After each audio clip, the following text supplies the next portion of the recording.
Today we're diving into the soggy side of Sword and Shield era, the water types. And not just any water types, the ones that cannonballed straight past the $100 mark while you weren't looking. So which water Pokemon cards from Sword and Shield era became absolute monsters in the secondary market? You might think it's probably going to be all the legendaries, all the Eevees, and yeah, they are on this list. But a couple of these picks are going to make you take a double take, right? Some I didn't expect to see on this list, and one card I didn't have ever even seen. We're talking alt arts, promos, weird releases, and niche collectibles that crept up in price pretty well. Some of these went from binder filler to please don't breathe on it level of value that you don't want anyone to mess up. And this is just the beginning. We're going through every type in Sword and Shield in this new series and ranking the ones that have the most value. Then at the end of the series, we'll compare each typing and see which one comes out on top. Let's get this out of the way. Glaceon. Eeveelutions practically print money.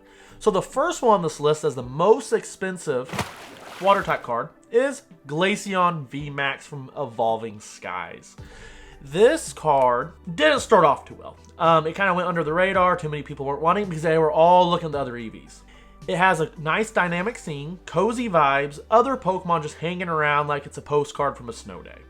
It's not just an alt art, it's a mood, which why I think most people like this, and personally one of my favorites. Leafeon is still better.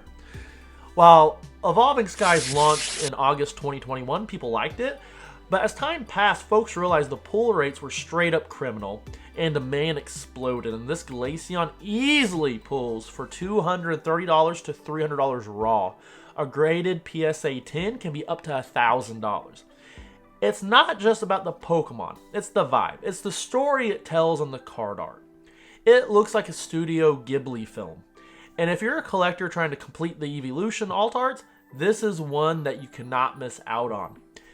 Then, next we have at number 9, the Glaceon V. It's not the VMAX, but just the Glaceon V, and I actually like this one better than the VMAX. A lot of the Eevees, I like the regular Vs better than the VMAXs. The art is by Nomi Soto, for those keeping track. Originally easier to snag, but now a raw copy can go for $100 to $120, with PSA 10s easily going above $200. These two form a visual pair, the big majestic VMAX and the quiet artsy V, and collectors love when cards tell a little story. The Evolving Skies alt arts weren't just cool, they were culture and a way to break the bank. Or save up money and use it as an investment for the future. Now, number 8, I didn't even know about. It's the Cramorant card. Take a deep breath because this card is absolutely beautiful before you take a look. Specifically, we're talking about the Japanese promo. There's no English version of the card, just the Japanese. You had to hunt this one down. It's the Cramorant mid-gulp. It's horrifying, it's hilarious, it's, well, valuable. I got the hiccups. Apparently, raw prices for this promo land somewhere between $130 and $300. And a PSA will return at $400 plus. Why? Because Japanese promos like this one are stupidly limited. Events only and exclusive releases. This is one as a store I really can't get in. Well, I wasn't getting Japanese at the time, but I know a lot of stores were struggling to get this in for anything at a reasonable price. It's not just about playability. It's not even the prettiness of it. It's about the rarity of this card. This card's just hard to find, even if you wanted to pay the big price for it, let alone get a good conditioned one. This card is proof that in Pokemon hobby, nonsense plus scarcity equals gold. But this leads us to our next one. This is Frostmoth Staff promo. If you blinked during Sword and Shield earlier days, you probably missed this one. Now, to most people, Frostmoth sounds like a background NPC character from a bug-type gym. But in the world of promo collections, staff promo cards are serious business. They are hard to find, and there's never going to be too many of them. Here's the deal. Pre-release promos come with a little logo. That's neat, but not that rare. But if you help run the event, you got the same card with a special staff promo. Now, that's only at official Pokemon competition places, not just any store. And those are heavily heavily restricted. There's not a lot of them. Frostmoth is like a $5 card. The staff promo one easily goes between $60 and $130. Some sales have cleared $150 for clean copies. Why? Again, rarity. There's not many of them out there. It's not just a flashy alt art, it's just a chase card that you can't find. Staff cards are pure gold. If you ever find one, I recommend holding on than selling it. Because that's something that's going to either A, retain value, or just be a nice thing in your collection that you explain to someone later. Now, this next part is just honorable mentions. We're getting there. We're almost towards the end. But on this one, on this one's honorable mentions, because those were the only cards that could break $100. The water type drowned on this list. Not too many went over 100. So let's just name some that almost made it.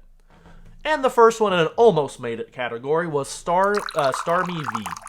It's Misty and Starmie in a full trainer gallery glory. The nostalgia is weaponized. This card usually goes for $80, $90. PSA 10s, $150. So technically it breaks that if you throw in grading.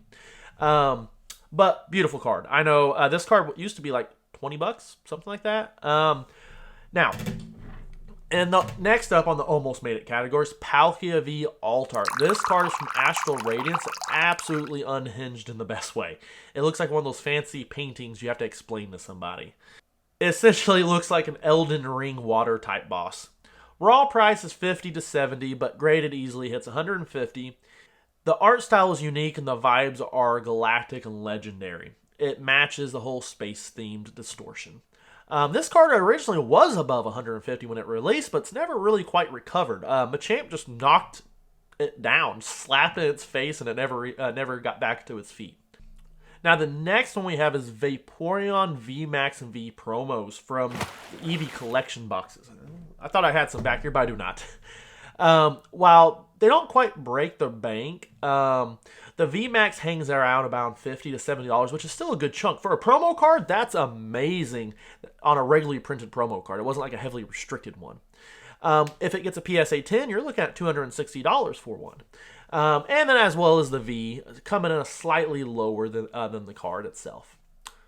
Sword and Shield was the Renaissance era of alternate arts. People aren't just collecting them, they're hoarding them. Before this, alternates, people really didn't blink too much. I even said a lot. There were alternates before Sword and Shield, but there was, in Sun and Moon, slightly before that, but it was when Sword and Shield came out that I really began focusing on them.